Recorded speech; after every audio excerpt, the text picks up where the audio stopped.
السلام علیکم دوستوں، میں ہوں آپ کی ہوسٹ ارسلہ۔ پروگرام ناقابل فراموش میں بہت بہت بہت بہت خوش آمدید۔ امید کرتی ہوں آپ سب لوگ خیریت سے ہوں گے۔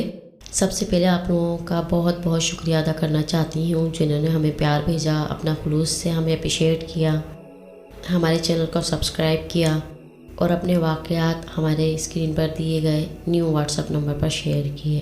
بڑھتے ہیں واقعے کی طرف۔ یہ واقعہ جنہوں نے ہم سے شیئر کیا ہے ان کا تعلق کراچی سے ہے، اور یہ واقعہ میں انہی کی زبانی آپ کو بتانے جا رہی ہوں۔ یہ جب کا واقعہ ہے جب پاکستان اور انڈیا ایک ہی ملک ہوا کرتے تھے۔ میری رہائش انڈیا میں تھی اور میں ایک پریس میں جاب کیا کرتا تھا۔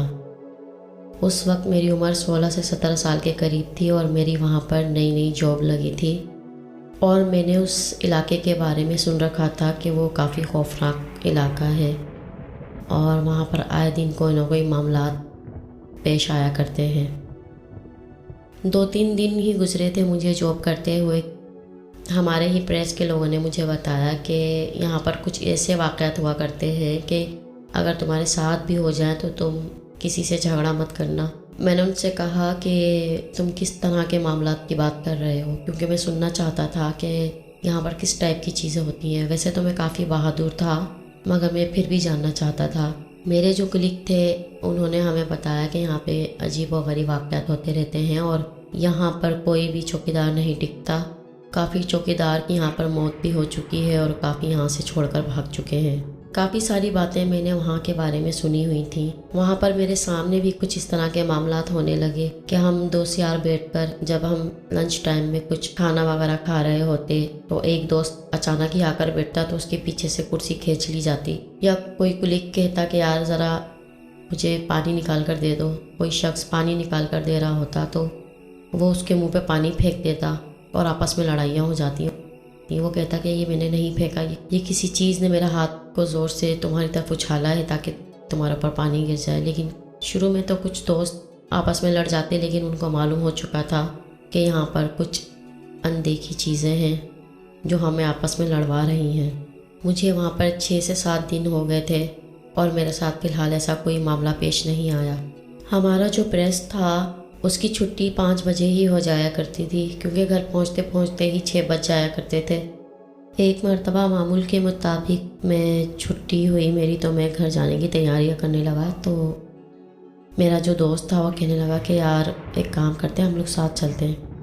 اچھا، ایک اور بات میں آپ کو بتاتا چلوں کہ ہمارا جو پریس تھا اس سے ہمارے اسٹاپ کا فاصلہ تقریباً 1 سے 1.5 میل کے دوری پر تھا۔ کافی اچھا لمبا فاصلہ طے کرنا پڑتا تھا تب جا کے ہمارا بس اسٹاپ آیا کرتا تھا۔ تو میرے دوست نے کہا کہ اچھا چلو آپس میں باتیں کرتے ہوئے جائیں گے، اکیلے سفر میں تو بوریت سی ہوتی ہے، 1 سے 2 ہوں گے تو سفر کا مزہ ہی الگ آئے گا اور آپس میں باتیں کرتے ہوئے جائیں گے۔ ہمارا جو راستہ تھا وہاں پر ایک باغ ہوا کرتا تھا، پھلوں کا باغ۔ تو اس پھلوں کے باغ کے اندر مختلف قسم کے پھل تھے اور اس کا مالی جو ہے وہ عصر کی اذان کے بعد ہی چلا جایا کرتا تھا۔ تو میرے دوست نے کہا کہ یار ایک کام کرتے ہیں، آج نا باغ میں سے ہوتے ہوئے نا تھوڑا سا ٹائم اسپینڈ کریں گے اور باغ میں چلتے ہیں، تھوڑا ٹھنڈی ہوا کھاتے ہیں، ابھی تو مغرب ہونے میں کافی ٹائم ہے اور تھوڑے سے پھل وغیرہ بھی توڑ لیں گے۔ تو میں نے اس سے کہا کہ نہیں یار، وہاں کا مالی بیٹھا ہوا ہوتا ہے، اس نے ہمیں دیکھ لیا تو بہت ڈانٹے گا، اور ویسے بھی مغرب کا ٹائم ہونے والا ہے، عصر کا ٹائم ہو رہا ہے اس ٹائم اور مغرب ہونے والی ہے۔ تو اس نے کہا نہیں یار، وہ تو عصر کے ٹائم ہی چلا جاتا ہے۔ وہ کافی ضد کرنے لگا تو میں نے کہا چلو یار شغل وغیرہ کرنے میں کیا ہے، کیونکہ میری بھی ایج اتنی زیادہ نہیں تھی۔ میں نے اس سے کہا کہ اچھا چلو چلتے ہیں، لیکن جو نا بس جلدی وہاں سے فری ہو جائیں گے۔ تو وہ کہنے لگا کہ ہاں بس یار زیادہ ٹائم نہیں لگائیں گے، بس تھوڑے بہت پھل وغیرہ فروٹ وغیرہ توڑ لیں گے اور اس کے بعد نا ہم جلدی بس اندر سے ہوتے ہوئے تھوڑا سا گھوم لیں گے، اس کے بعد واپس آ جائیں گے، بس 10 سے 15 منٹ ہم وہاں پہ ٹائم اسپینڈ کریں گے۔ جب ہمارا راستہ آدھا ہوا اور وہ باغ ہمارا قریب آیا تو ہم اس باغ کے اندر چلے گئے۔ میں نے پہلی بار وہ باغ دیکھا تھا، میں نے بس سن رکھا تھا کہ یہ جو باغ ہے یہ بہت خوبصورت ہے اندر سے اور طرح طرح کے اس میں پھل وغیرہ اگے ہوئے ہیں، اور واقعی جب میں نے اپنی آنکھوں سے دیکھا تو میں دیکھتا رہ گیا۔ وہ بہت حسین باغ تھا، بہت بڑا گارڈن تھا، کافی رقبے پر پھیلا ہوا تھا، کافی اندر تک گھنا تھا، طرح طرح کے درخت اگے ہوئے تھے، طرح طرح کے پھلوں کے درخت اگے ہوئے تھے۔ تو میرے دوست نے جو اپنا تھیلا نکالا اور اس کے اندر جو ہے طرح طرح کے پھل توڑ کر ڈالنے لگا۔ میں نے اس کو دیکھا تو میں نے بھی اپنا تھیلا نکالا۔ جیسا کہ آپ جانتے ہیں اس زمانے میں والیٹ وغیرہ نہیں ہوا کرتے تھے، تو میرے پاس تھیلا ہوا کرتا تھا، تو چھوٹا سا تھیلا ہوا کرتا تھا، اور میں نے اس کے اندر اپنے تھیلے میں طرح طرح کے پھل ڈالنا شروع کر دیے۔ بس تھوڑی ہی دیر ہوئی تھی کہ میرا دوست میری آنکھوں سے اوجھل ہو گیا۔ میں اس کو دیکھنے لگ گیا کہ یہ کہاں چلا گیا، تو اچانک ہی میری نظر پڑی تو وہ کافی دور مجھے نظر آیا پھل توڑتا ہوا۔ اس کے بعد مجھے تسلی ہو گئی کہ ہاں یہ میرے نظروں کے سامنے ہی ہے۔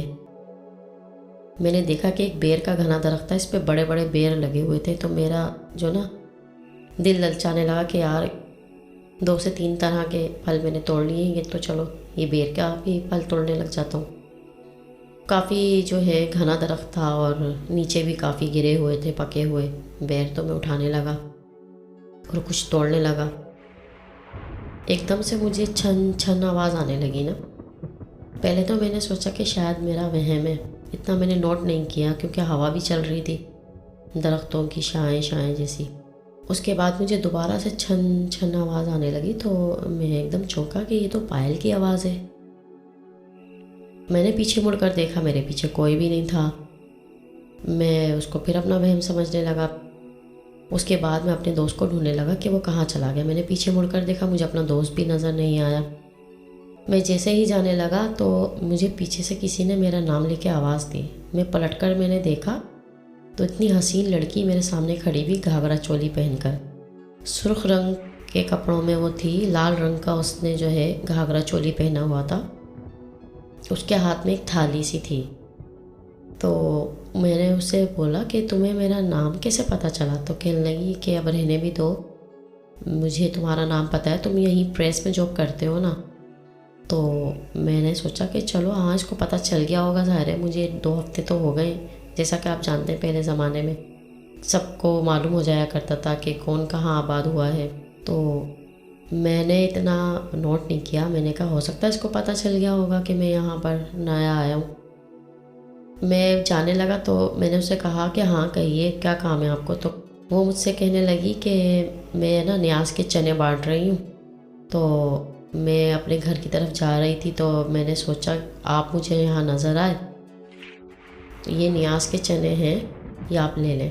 تو میں نے کہا کہ چلو ٹھیک ہے۔ تو اس نے میری طرف ہاتھ بڑھایا، وہ اتنی حسین تھی، اتنی خوبصورت کہ میری اس کی طرف سے نظریں ہٹ ہی نہیں رہی، اور اتنی حسین لڑکی میں نے اپنی زندگی میں کبھی بھی، مجھے اپنی زندگی میں اتنی خوبصورت لڑکی نظر نہیں آئی۔ اس نے مجھے چنے دینے کے لیے ہاتھ بڑھایا تو میں نے بھی اپنا ہاتھ آگے کیا، اس نے اپنے چنے میرے ہاتھ میں ڈالے نا، تو مسکرا کے میری شکل دیکھنے لگ گئی۔ اس کے چہرے پر ایک عجیب سی مسکراہٹ تھی اور مجھے دیکھ کر وہ مسکرایا جا رہی۔ وہ مجھ سے کہنے لگی کہ تم چنے نہیں کھاؤ گے؟ تو میں نے اس سے کہا کہ ہاں میں کھا لوں گا۔ تو جیسے ہی میں چنے کھانے کے لیے اپنے منہ میں ڈالنے لگا، ایک دم سے میرا دوست آیا اور اس نے میرے ہاتھ میں جو چنے تھے نا اس کے اوپر ہاتھ مارا زور سے، اور جیسے ہی چنے نیچے گرنے لگے تو میں نے نیچے چنے گرتے ہوئے جب دیکھے نا، اور جیسے ہی میں نے چنوں کو گرتے ہوئے دیکھا تو میری نظر ایک دم سے جب اس کے پاؤں پر پڑی، اس کے پاؤں مڑے ہوئے تھے، اور ایک ہی لمحے میرے دوست نے مجھے گھسیٹا اور ہم لوگوں نے تیز دوڑ لگا دی۔ وہ ہمارے پیچھے بھاگنے لگی اور کہنے لگی کہ تم لوگ کہاں بھاگ رہے ہو، اور ہنسنے لگ گئی نا۔ میرے دوست نے کہا کہ تم پیچھے مڑ کر مت دیکھنا، کچھ بھی ہو جائے بس دعا پڑھو۔ اس کی آواز ایک دم سے بدلنا شروع ہو گئی اور وہ چیخنے لگ گئی، چلانے لگ گئی، آواز دے دے کر مجھے پکارنے لگی کہ تم لوگ کہاں جا رہے ہو، تم کہاں جا رہے ہو۔ اتنی تیز چیخنے لگی، وہ اتنی تیز چیخی، اتنی تیز چیختی بھی آ رہی تھی ہماری طرف کہ ہمارے کان ایسے سن ہو گئے۔ اتنی خوفناک طریقے سے وہ چلا رہی تھی کہ اگر میں اس کو پیچھے مڑ کر دیکھ لیتا تو شاید بے ہوش ہو جاتا۔ حالانکہ میں بہت بہادر تھا، مگر جس طرح وہ چیخ رہی تھی اور اس کی جو چیخ تھی نا، میں آپ کو بیان نہیں کر سکتا۔ وہ اتنی خوفناک طریقے سے چیخ رہی تھی کہ ہمارے کان کے پردے پھٹ رہے تھے، اور اتنی خوفناک چیخ تھی اس کی کہ میں آپ کو کیا بتاؤں۔ ہم بھاگتے بھاگتے جلدی جلدی اس باغ سے باہر آئے اور اس باغ سے بھی نکل کے وہ ہمارے پیچھے آنے لگی۔ ہم نے تیز تیز جو ہے وہ آیت الکرسی کا ورد کرنا شروع کر دیا۔ جب ہمارا بس اسٹاپ قریب آیا تو ہم نے جب پیچھے مڑ کر دیکھا تو وہ ہمارے پیچھے نہیں تھی، مگر اس کی آواز ہمیں دور تک آ رہی تھی۔ ہمیں اتنی جلدی تھی کہ بس جلد سے جلد ہماری بس آ کے رکے اور ہم بس میں بیٹھ کر سوار ہو جائیں۔ میں نے گھر جا کر یہ واقعہ اپنی امی کو بتایا تو انہوں نے مجھے بہت ڈانٹا کہ تمہیں وہاں نہیں جانا چاہیے تھا۔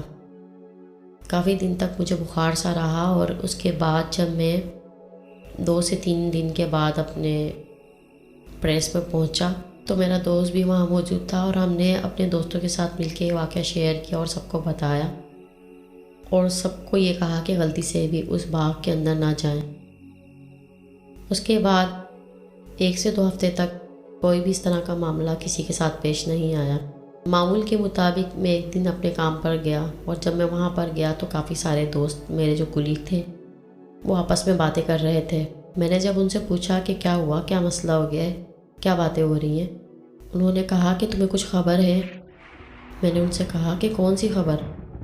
تمہیں پتہ ہے پرسوں جو ہمارے باس نے ایک نیا چوکیدار رکھا تھا اس کے ساتھ کیا ہوا؟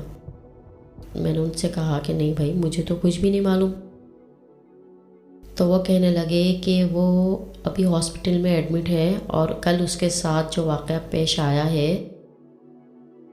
انہوں نے مجھے اسی چوکیدار کی زبانیں بتایا کہ میں رات کی ڈیوٹی کر رہا تھا کہ مجھے حاجت ہوئی اور میں واش روم جانے لگا نا۔ جیسا کہ آپ جانتے ہیں کہ کافی دور جا کے واش روم بنا ہوا ہوتا تھا، تو میں واش روم جانے کے لیے اپنے پریس سے باہر آیا۔ کافی گھنا اندھیرا تھا، مغرب سے اوپر کا ٹائم تھا، سب لوگ جا چکے تھے، رات کے 8 بجے کا ٹائم تھا، کافی سناٹا سا چھایا ہوا تھا۔ میں جب واش روم میں گیا اور جیسے ہی میں نے دروازہ کھولا اور میں نے دیکھا کہ ایک لمبی سی ایک چڑیل کھڑی ہوئی، اور اس کا قد چھت سے بھی اوپر جا رہا، جبکہ باتھ روم کے چھت کی دیوار بھی نہیں تھی۔ اس کا قد چھت سے بھی اوپر جا رہا، اور اس کے بال اتنے لمبے کہ اس کے پاؤں تک آ رہے تھے، اس کے پیر مڑے ہوئے۔ اتنی خوفناک قسم کی چڑیل تھی، اتنی خوفناک کہ مجھے ایسا لگا کہ اس نے میرا دل کو پکڑ لیا ہو، میرا کلیجے کو پکڑ لیا ہو، میرے دل کو نچوڑ دیا ہو۔ ایسی میری دیکھ کے اس کو کنڈیشن ہو گئی کہ میرا دل وہیں بند ہونا شروع ہو گیا۔ وہ اتنی خوفناک تھی، وہ اتنی خوفناک طریقے سے مجھے دیکھ کے غرا رہی تھی، جیسے میں بیان نہیں کر سکتا وہ کتنی خوفناک تھی۔ اس کی آنکھیں انگاروں کی طرح دیکھ رہی تھیں، اس کی زبان اتنی لمبی تھی، اس کے بالوں کی طرح اس کی زبان اتنی لمبی تھی، اور ایسی لال سرخ کلر کی اس کی زبان اور اس کی آنکھیں۔ میں دیکھتے کے ساتھ ہی بے ہوش ہو گیا۔ واقعہ اس نے ہاسپٹل میں بتایا لوگوں کو، اور ابھی بھی وہ ہاسپٹل کے اندر ہے۔ دعا کرو کہ وہ صحیح ہو جائے، اور وہ بہت شدید بخار میں ہے۔ بار بار جب بھی وہ یہ واقعہ یاد کر رہا ہے، یا اس کے دماغ میں جب بھی یہ واقعہ سامنے آتا ہے تو وہ ایک دم سے بے ہوش ہو جاتا ہے۔